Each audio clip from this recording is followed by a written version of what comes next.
Hello guys, welcome back to knowledge cruzy official. तो ये है आपके कक्षा 8वीं के गणित के एंड आकलन के प्रश्न उत्तर, जहां पर हम आपको सारे प्रश्न उत्तर बताने वाले हैं। और साथ ही बता दें कि आप चैनल में नए हो तो चैनल सब्सक्राइब कर लो, क्योंकि आगे भी ऐसी हम आपको महत्वपूर्ण चीज़ें ला कर देंगे। तो चैनल आपके लिए बिल्कुल फ्री है, मुफ्त है, आपको सिर्फ सब्सक्राइब करके अपना प्यार दिखाना है और बेल आइकन प्रेस कर लेना यार, क्योंकि जब भी कोई अपडेट आएगी तो आपको नोटिफिकेशन नहीं मिलेगी, तब तक आपको पता नहीं चलेगा। तो उसके लिए तो अब ज़्यादा देर ना करते हम सीधे आप गणित के जो है प्रश्न उत्तर में चलेंगे, जहाँ पे हम सारे प्रश्न उत्तर आपको दिखाएंगे। तो यहाँ पर आप देख सकते हैं निर्देश हैं, सभी प्रश्न हल करना अनिवार्य है और जो अक्षर है वो स्वच्छ और साफ बनना है। ये हर एक पेपर के जो है वो निर्देश होते हैं, कोई नई बात नहीं है यहाँ पे। तो यहाँ पे देख सकते हो जो प्रश्न पहला है वो है आपके सही विकल्प चुनिए।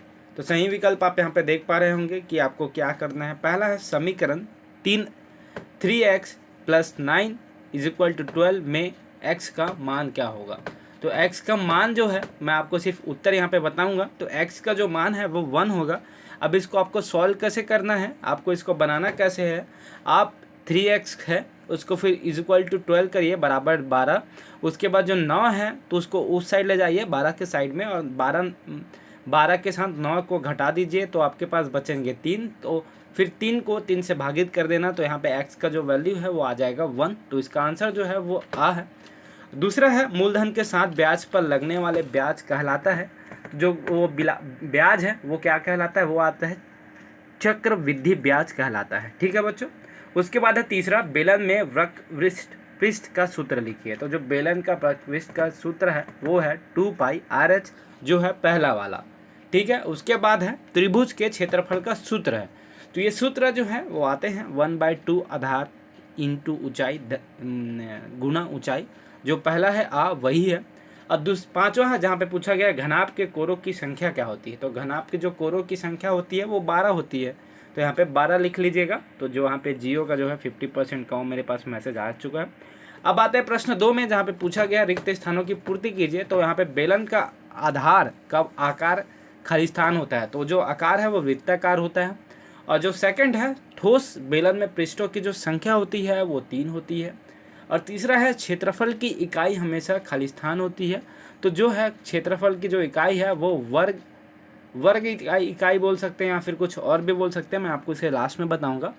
चौथा है घनाभ के शीर्षों की संख्या है वो 8 होती है, जैसे कि आप सबको पता होंगे। पांचवा है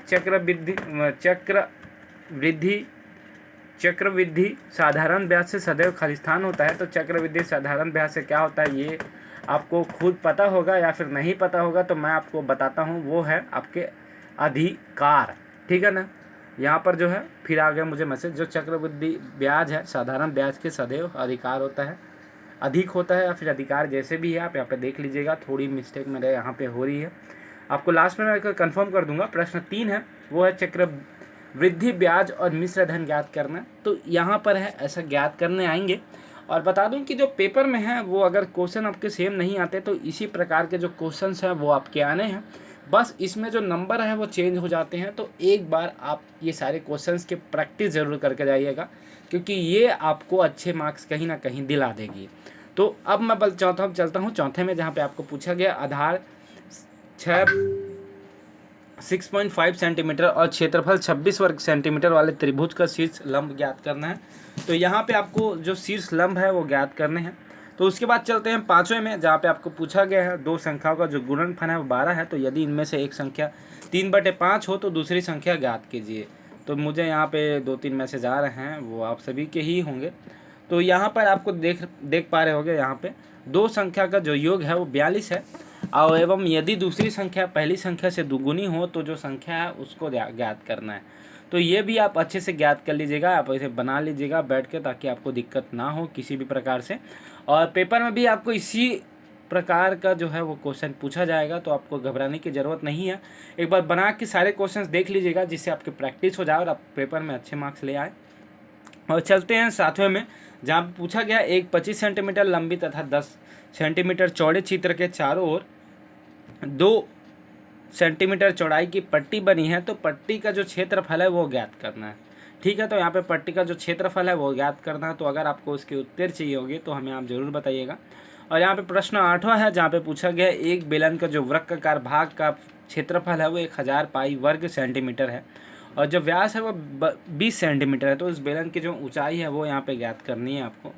तो इतने सारे मैसेज मुझे किस वजह से आ रहे हैं मुझे नहीं पता, देखना पड़ेगा एक बार। प्रश्न 9 है, एक घनाकार पासे का किनारा जो है 1.2 सेंटीमीटर है, तो उसका आयतन ज्ञात कीजिए। तो 9वां यहाँ पे आयतन ज्ञात करना है। उसके बाद 10वां क्वेश्चन है जो आप यहाँ पे देख सकते हो, दो सौंदर्य वृत्तों की जो है त्रिज्या है क्रमशः इतना इतना है। तो दोनों वृत्तों की, अरे यार, दोनों वृत्तों की जो बीच बनने वाले वृत्ताकार मार्ग का क्षेत्रफल है वो ज्ञात करना है यहाँ पे आपको।